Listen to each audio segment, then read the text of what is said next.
Alright folks, the primary goal of this video was simple, was to produce a video showcasing some of the characteristics of this knife by doing different tasks. Now, cutting rope, cutting leather, striking a ferro rod, and doing a tri-stick is not the end-all of all knife reviews, but hopefully it gives you a better understanding of the abilities of the Snake Eater from Wood Steel Knives. Now, this is a James Harris design. He is the owner and operator of Junkyard Fox YouTube Channel.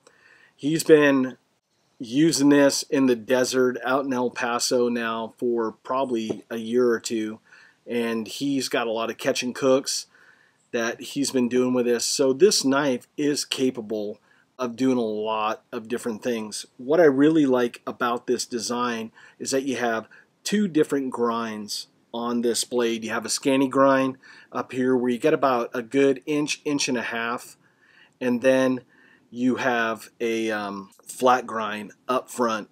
Now you have that drop point, which is right in line with the handle, which makes it nice if you're doing holes, you're trying to stay on center. Say you're going to do a bow drill fire, or you're just doing campcraft tasks.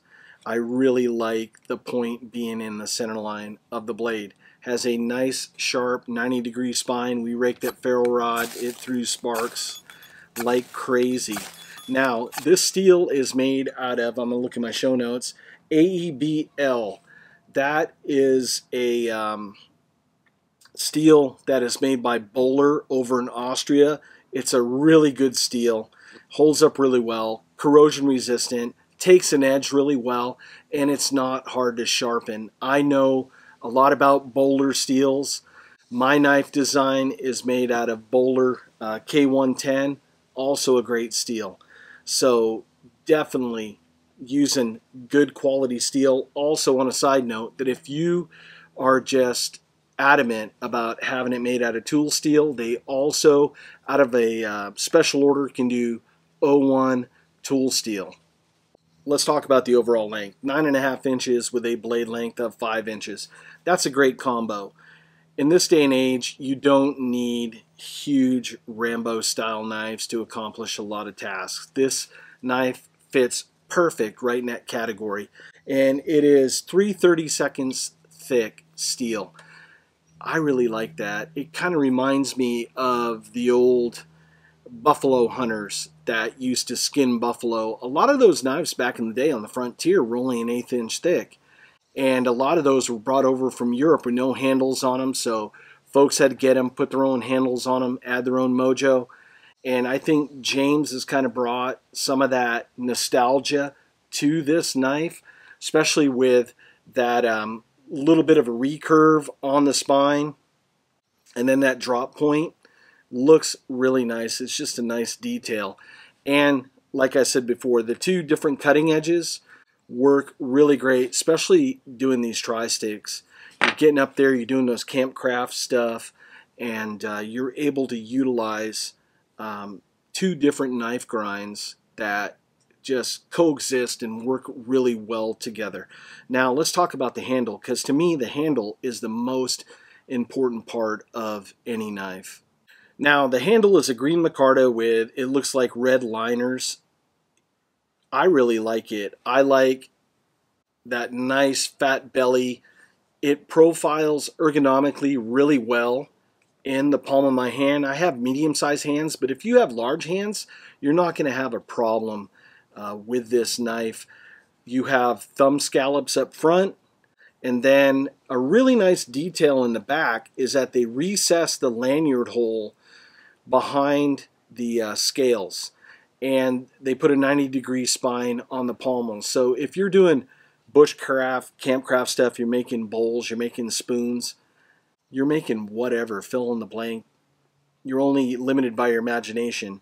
Another thing I like to do is cut heavy rope. Now this is, I think, 1.25 inch rope, and I've been using this rope for a lot of years on knife reviews, and it's just a great indicator whether you're chopping or slicing. One, how a blade is just right out of the box. I like to test a lot of stuff right from the factory. I don't dress the edges. I use it just like you would use it if it came to you. You open the box, you took it out in the woods, and you want to see how it performs. Nice clean cuts. It performed really well. A lot of people ask me why I like to cut leather in my videos, and it is a great example of, one, just how sharp the knife is and how intricate and clean of a cut that you can get with the knife. I also like almost using it like an awl, because you just never know when you're out in the woods. You may have to fix your boot. There may be something happen. You have a blowout and all of a sudden you got to do a repair. So I like using leather. It just adds a nice touch to a video, and it just shows how sharp or how not so sharp a knife is. This knife came right out of the box, just razor sharp, worked really well. Let's talk a little bit about the leather sheath. First off, you could use it as a dangler, or you could use it as a belt carry. I really like this sheath. It looks high quality. A lot of attention to detail went into this. You have really nice double stitching. Then you have grommets at every point where the leather could separate from the stitching, and you have a really thick welt in there. Also, a spot for a fire steel if you so choose. I've had a lot of fun doing this review. I always like showcasing gear out here that you folks want to see, and a lot of folks have been commenting on the channel that they wanted me to review a snake eater for you guys.